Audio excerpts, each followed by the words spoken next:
Nashimwe abakunzi ba Kristo Yesu, ndaramukije abakunzi bahora bumviriza ubutumwa ndabahereje. Nukuri amahoro y'Imana bane namwe. Ndabaramukije mu izina rya Yesu Kristo umwana w'Imana. Nukuri ndashima Imana ko isubiye kumpa umwanya wo kuvuga ubutumwa, wo kuvuga ibyayo. Ndanezerewe cyane kandi bene data ndabanezerewe cyane. Nukuri Yesu Kristo nabampera umugisha kandi agume abarinze kino cyorezo. Tugume dusengeranira mwabantu mwe musenga, mugume musengera n'abandi, twese dusengeranire kuko dukwiye kuza dusengeranira. Ndashima Imana rero ko iguma ibarinze, mukaba muri bazima, nanjye kandi nkaba ndi muzima. Yesu Kristo nahabwa icyubahiro. Ndafite ubutumwa nshaka kubashikiriza Imana yampaye. Ubwo butumwa buvuga ngo nimwakire umugisha utarigira. Nimwakire umugisha utarigira. Umugisha mbese utarigira nivyo shatse kuvuga. Umugisha utaragenda, utarigira. Bene data nshuti za Yesu, bino bihe tugezemo n'ibyiherezo, dukwiye kwama twiyeza kuko tutazi umunsi n'isaha. Nkuko nabahaye agaseke Uwiteka Imana yampaye binyuze mu nzozi, kavuga ngo mwami mukenyeye ngo kandi amatabaza yanyu yame yaka. Nukuri mwami mukenyeye, muhore mukenyeye kandi amatara yanyu yame yaka bene data. Yesu arashobora gutinda urupfu rugaca ruza rumutanga. Rero nukuri urupfu ruje rugasanga kabisa warapfuye mu mutima, ntago ari byiza. Ahubwo urupfu ruze rusanga amatara yanyu yaka. Reka rero manza senge hanyuma mbashikirize ubutumwa Uwiteka Imana yashizemo. Haleluya. Data mu izina rya Yesu Kristo, ndagushima Mana kuri mwanya, ndakwinginze Kristo habwo cyubahiro. Data ndakwetsa abantu bari bose bari bwumvize no jambo. Uwiteka Mana nyiringabo ubahezagire. Mana ndakwinginze mwami ku bantu batarakumenya, ndakwinginze Kristo babare mwami ubahe kukumenya kugira ngo mwami bihane kuko ubwami bwo mwijuru bwegereje. Uwiteka Mana nyiringabo ndakwetsa abantu bafite ibibazo mwami, ndakwetsa abagwayi Kristo, ndakwinginze ugende ukore mu mutwe hariho hose hagwaye. Uwiteka ubagire neza ubakize mu izina rya Yesu Kristo. Mwami ndakwinginze undungikira umwuka wawe wera kugira ngo mwami aze amfashe. Haleluya. Icyo nanse n'abadayimoni ndabohesheje n'imyuka yose mibi mu izina rya Yesu Kristo. Ndirukanye ikico cyose kiri hano hantu kibi mu izina rya Yesu Kristo. Ndakwinginze Uwiteka Mana nyiringabo abamarayika bawe baze bankikuza hano hantu ndi. Oh haleluya. Ni mu izina rya Yesu Kristo. Amen. Bene data uyu munsi turasoma mu gitabo cy'Itangiriro igice 12 ku murongo wa mbere kugeza kwa kabiri wonyine. Niwo tugiye kuganira. Haleluya. Ndabakunda bene data, ndabakunda kuko tiko tutaja mu ijuru. Reka rero nsome. Uhoraho abarira Aburahamu ati, va mu gihugu cyanyu no mu muryango wanyu no mu nzu ya so, uje mu gihugu nzokwereka. Ku murongo wa kabiri, nanjye nzoguhindura ubwoko bukomeye, nzoguha umugisha, izina ryawe ndarigire rurangiranwa, n'abandi baze bagire umugisha ku bwawe. Amena. Iri ni ijambo ry'Imana bene data. Iri jambo ry'Imana itubwiye yuko Uwiteka Imana ya Isirayeli mbese yarebye arikundira Aburahamu, arareba kugira ngo ahezagire Aburahamu nukumanza kava mu rugo rwa se, nukumanza akava mu bigirwamana by'iwabo, nukumanza akava mu bihugu by'iwabo maze ngo agakurikira aho Uwiteka ashaka ko aja. Haleluya. Aburahamu yaragize iki? Yarumviye Imana, arayumvira, nukuri ntago yatinze. Yaragize iki? Yaragiye kugira ngo Imana ihe umugisha Aburahamu. Yamutegetse ngo nuve kwa so, nuve mu bigirwamana, nuve mu byaha, kugira ngo ndakugire neza, ku buryo avuga ngo n'abandi bazakuronkeraho umugisha. Mugumye mumanuka haguma havuga ibintu byinshi cyane Imana yemereye Aburahamu, ariko amanje kuva kwande mu muryango wo kwase no mu gihugu cyo kwase no mu biwabo hose, amanje kuhava. Bishatse kuvuga iki rero? Hari abantu benshi usanga bari kwavuga ati mukozi w'Imana nsengera, mukozi w'Imana ngira ibi, mukozi w'Imana ngira birya, ndagwaye umutwe, ndagwaye amaguru, ndagwaye malaria, ndagwaye barandoze. Reka ndakubwire mwene data, ego urabigwaye ibyo bintu, ariko hari ingwara yenyewe rero ugwaye. Iyo ngwara izagutwara no muri gihonomu, utazigera ubona ijuru. Ingwara y'icyaha ukwiye kwivuza ugakira. Muriko murashaka, mbese muriko murashaka abaganga ngo babakize ingwara. Abakozi b'Imana ni munsengere, bene data ni mufashe gusenga, ndafite ikibazo. Ese ico kibazo ufite kiraruta ikibazo cy'icyaha ufite mu mutima wawe? Kiraruta icyaha cy'ubusambanyi wamukora misi yose? Ngabarozi barangeramiye. Burya icyaha cyo kwiba cyo suburozi bwa mbere busumba uburozi baguhaye, kuko ubwo burozi baguhaye buzakwica umubiri.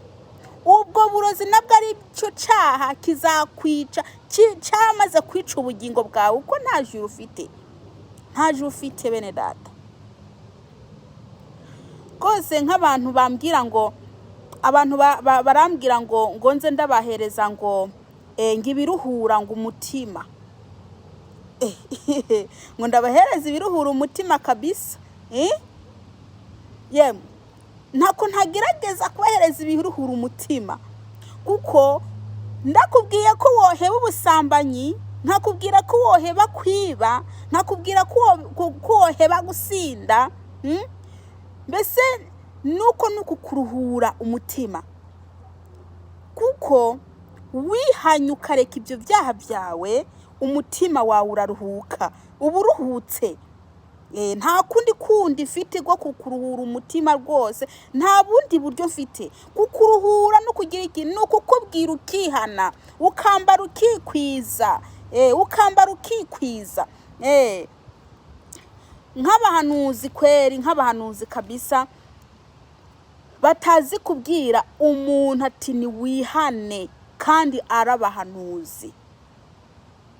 Bakagenda guhanurira umuntu yambaye ubusa ngo Imana ije kukubakira urugo. Kubanza kumubwira ati genda wihana, ati genda wambare wikwize.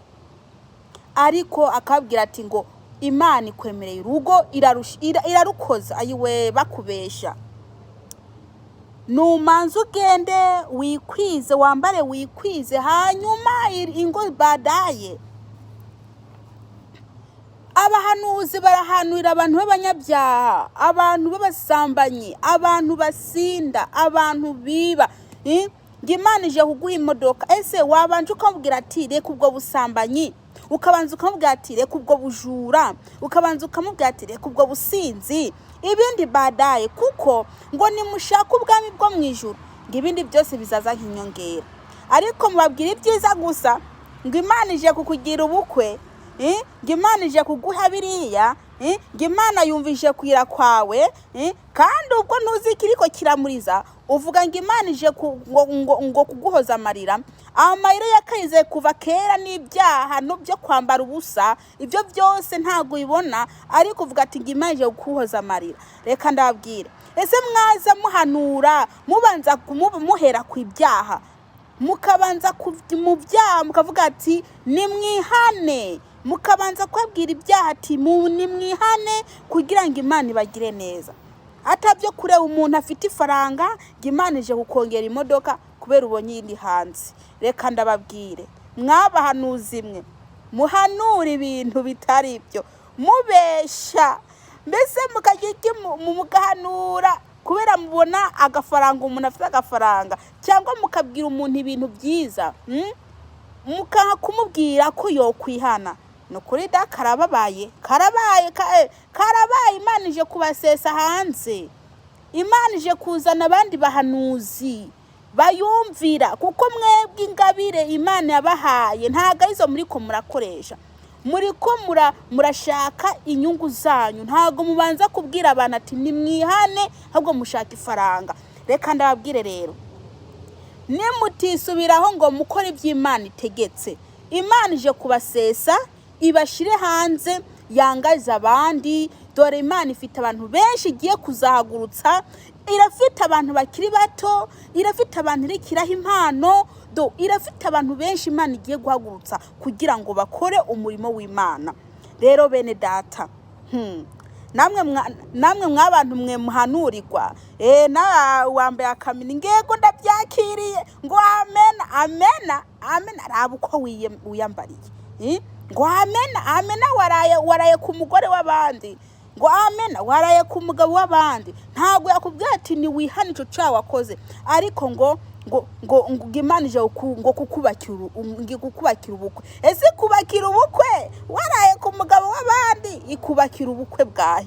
Reka ndababwire bene data, nimwihane ubwami bwo mwijuru bwegereje. Nawundi kuza mumbwira ngo ndabaruhura imitima, nukuri ndabaruhura imitima ntako ntagira uko Imana inkoresha niko nkora. Dore uko Imana indongora niko ndabahereza. Imitima yanyu ndayiruhura, nuko nyine imitima yanyu ndayiruhura, kuko mwihanye icyaha muba muruhutse umutima. Ndakubwiye ko kuroga ari icyaha, ndakubwiye ko kwiba ari icyaha, burya mba ndikunda kuruhura umutima, kuko umutima umuntu afite icyaha azi neza ko afite icyaha, ariko aja mu ijuru nta mahoro aronka mpaka kihana icyo cyaha. Bene data, muriko murirukira ibintu byiza, ntago mushaka kubanza kwihana. Reka ndababwire, ibyo byose muriko murashaka n'iby'isi, nimubanze mushaka Uwiteka Imana ya Isiraheli kugira ngo abagire neza. Nimwibuke Abrahamu, kugira ngo Imana imuhe ibyo yamubwiye, nuko yabanje kuva hehe kwa se no mubi wabo aragenda. Nawe ura ujyanga Imana izi kugeneza, manzo uve mu ivyo byaha byawe. Ariko se wa musore we, ariko nk'ukuntu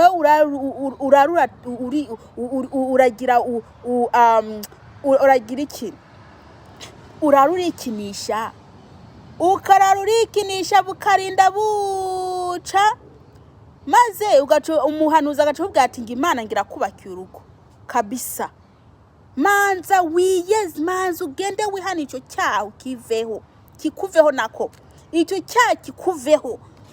Ureke gushaka ibyiza bivuye mu Mana, kandi nawe uri umujura. Ariko se wa mukobwa, uko kuntu wambaye hano haboneka, uri kurereka abahungu amabere yawe, ariko hakaza umuhanuzi ngo Imana ikubakiye urugo, ngo Imana ikubakiye urugo atani isoni.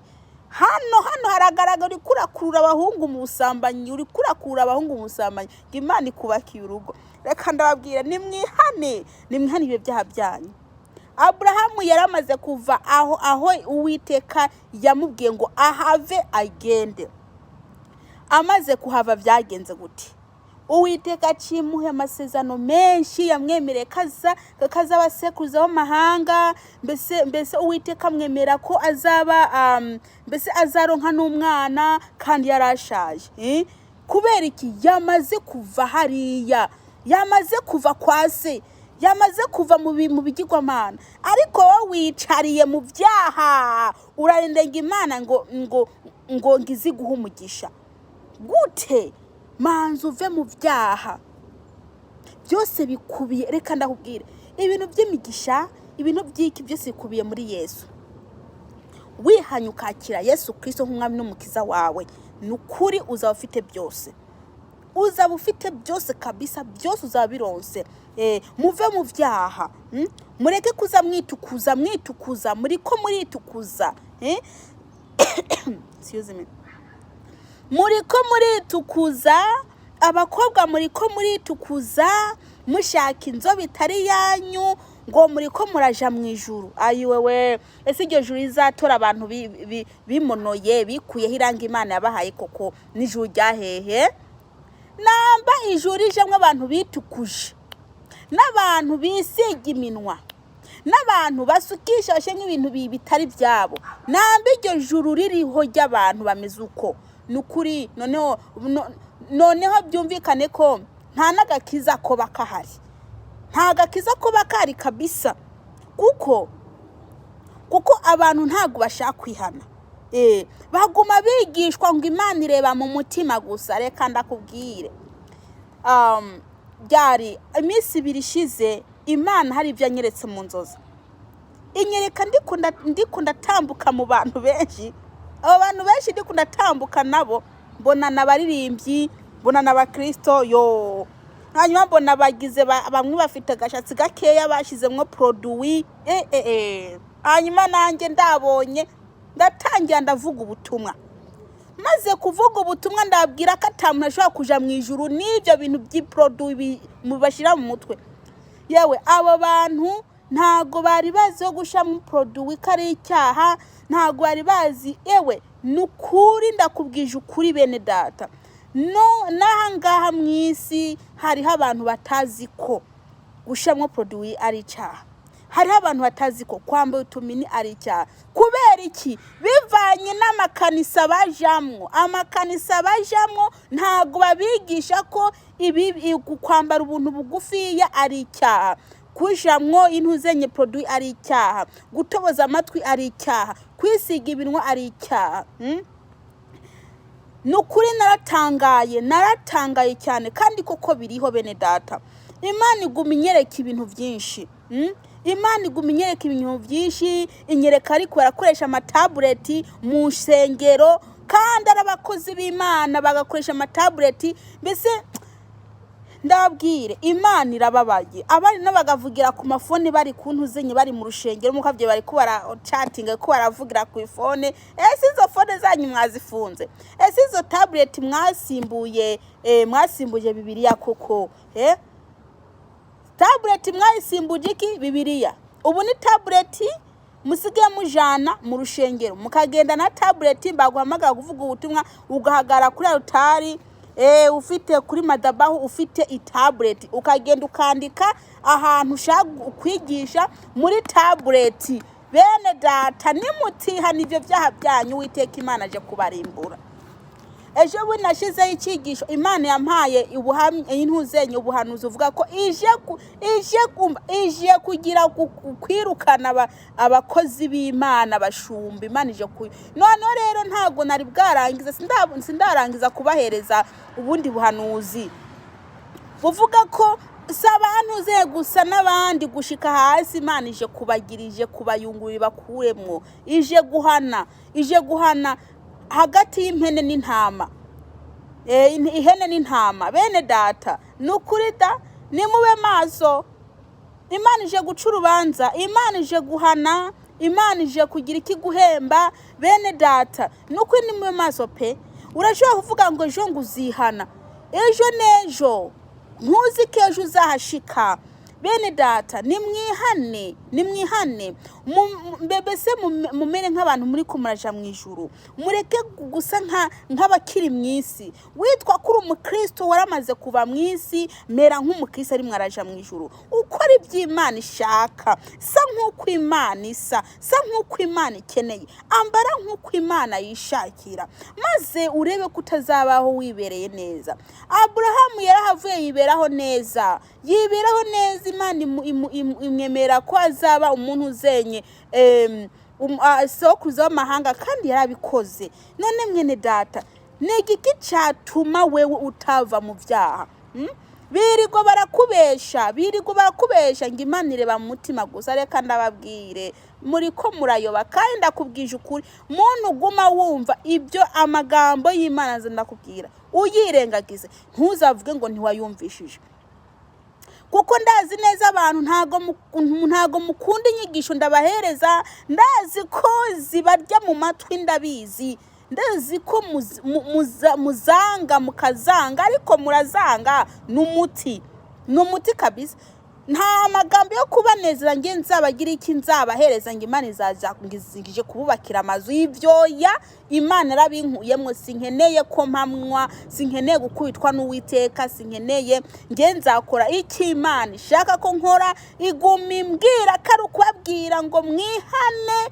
Umva, mwihane muve mu byaha, mwubwo butinganyi bwanyu, mbese mwo kurongorana abagabo kwago mubivemwo, mwihane, kuko ibyo byariyo byatumye Sodomu na Gomora irimbuka, Imana irimbura. Rero namwe ni mwihane. Mureke uvuga ngo turashaka imutabanje kwihana, mumanze mwakire Kristo Yesu. Byose bikuye muri Kristo Yesu, ubuzima bwiza bwose buri muri Kristo Yesu. Nushake Kristo Yesu kwanza, nushake Kristo Yesu, hanyuma ibindi byose uzabironka nk'inyongera. Rero wewe nuve mu bwo busambanyi bwawe, va mu bwo bwibone bwawe, va mu bwo bubeshi bwawe. Wirigura besha buri mwanya, mbese wirigwa wibisha iminzane ngura umukristo ariko sedi. Ese wakijijwe koko? Kizwe kabisa birangire. Kizwa ubu umukristo wicaye muri Yesu neza. Kuko rwose naho kumbwira ngo tubwire ngo ibituruhura imitima, cyangwa ngo bwira abantu ibiruhura imitima, ivyo nta birimwe. Nge nzavuga iby'Imana yampaye, uko Uwiteka ndongoye niko nzakora. Mbese uko Imana ikeneye niko nanjye nzakora, kuko nta mwana w'umuntu azigera mpemba, nzahembwa na Kristo. Ngewe ndi ku mupango w'Uwiteka. Uwiteka niwe yatumye inzanga kubabwira ubutumwa. Bene data, hariho video nigeze gushiraho ndababwira ibintu byiza gusa. Naciye ndota mu nzozi, Imana integeka iti babwire bihane ngo kuko ubwami bwo mu ijuru bwegereje. Niko naciye ndota, nararose mbona Imana imvugisha imbwira ati babwire bihane kuko ubwami bwo mu ijuru bwegereje. Ndava mu nzozi canibuka ko hari video nashize kuri YouTube yo kubaryoshya, yo kubabwira utuntu twiza. Uri kurigisha utuntu twiza, Imana ntago ikureka. Umviza ntago iza ngo iza ku kanya, iramanzi kare kukigisha ikabana nawe aho muhurira. Rero nihajya muhurira. Iza mu nzozi, ngihora inzira mu nzozi, ikantegeka nkoze ikintu kibi.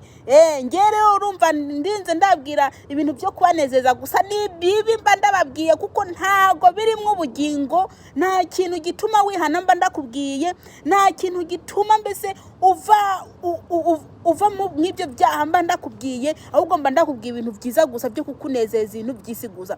Nukuri ibyo ntago nzongera kubabwira bene data, kuko Uwiteka Imana ntakeneye ko ndabibabwira. Imana ishaka ko ndabwira ko mwihana mukava mu ibyo byaha byanyu, mukava kabisa mwuko kwiba bagabo, mukava kugira kuryama n'abagore batarabanyu. Mbese mukihana, mwihana, ubwami bwo mu ijuru buregereje. Kristo nibyo ari kararondera, Kristo nibyo ari kashaka kuva kuri mwebwe. Uwiteka Imana ashaka ko mwihana, kuko nta mahoro y'umunyabyaha. Uri kuragenda uvuga mugenzawe, uri kuramujana ahantu hariya, uri kuramuvuga, uri kuramubeshera. Ibyo byose nugenda nubyihane. Bamwe ngo ndafite ifuhe. Ntago mfuha, niko Imana yangize. Imana niko yangize ukunyene kugira ngo mvuge ubutumwa ndayikorere. ndayikorere. Rero bene data nshuti za Yesu n'ukuri ndabakunda iyo abana bakunda ntago mba ndababwira ubutumwa bwo kubavana mu byaha, ntago mba ndababwira ngo nimuve mu byaha, ntago mba ndabivugiye abana bakunda. Mba mvuga ibintu byiza gusa nk'ibyo abandi babwira, ariko ngewe ndabakunda, nzi uko ikuzimu hasa, naraheretswe inshuro zitatu ikuzimu, ndahazi uko hasa bene data, naraheretswe. Ndiyo mana hashobora kubabwira ibintu byiza gusa, hanyuma ibigira ubugingo ndabireke, ntago nabibabwira. Nta bintu byiza nababwira iby'ubugingo, ibyo kubwira ati niwihane, va mwubwo bujura, va mwubwo burozi, va mwubwo bupfumu bwawe, kuko niwapfa nta juru uzaronka. Va mwubwo bwibone, va mwuko kwitukuza. Reba inzara ukuntu wazisize, wazisize nk'intuzenye wese nkaho koko nkaho wisiga inzara koko ngura umukristo uri kurazija hehe n'ijuru ryahe rizakwakira abantu ariko arisiga inzara. Noneho mushake mu nyange kuko mvuze mwisiga inzara, murisiga inzara mukisiga ku ngohe, mugaca ingohe, mukagegena ingohe, mukisiga ku munwa, mugashira ihereni ino amahena yo abandi bakambara biratatu, mukisiga mugashira ibintu ninde muntu ameze uko kabisa azaja mu ijuru? N'ijuru ryahe uzajamwo mwene data? Imana ntago bikeneye, Imana ishaka ngo mwihane muse nk'uko Uwiteka asa. Haleluya. Yesu Kristo nakubagire neza bene data, ku bantu bashaka kwihana, ku bantu bashaka kuva mu byaha n'ukuri, iki ni igihe cyanyu cyo kwihana. Ntuvuge ngo uzakwihana ejo kuko ntuzi ko ejo kuzashika. Bene data n'ukuri, ku bantu bashaka kwihana munyandikire comment, ndasiga intuzenye inumero zanjye aho ngaho zimuze munyandikire, tuvugane, hanyuma mwihane, ndabasengere mwihane. Kandi ntumuvuge ngo Imana ntizobababarira, izababarira neza cyane, izababarira. Haleluya. Mwihane muve mw'ibyo byaha, mw'ubwo busambo, mw'ubwo butinganyi, mw'ubwo kwikinisha, mubivemwo. Kujya kwambara ubumini bwose mute kabisa, muse nk'abantu b'Imana, muse nk'abana b'Imana, kuko abakristo Yesu Kristo yaduhaye kwitwa abana b'Imana. Mwitwa abana b'Imana nyene muvuye mw'ubwo buntu. Yesu Kristo nabagire neza kandi abahezagire. Data mu izina rya Yesu ndagushima kuri Imana, ndagushima kuri uyu mwanya umpaye wo kuvuga ijambo. Hezagira umuntu ari wese ari bwumve ino jambo, ni mu izina rya Yesu Kristo, amen. Yesu Kristo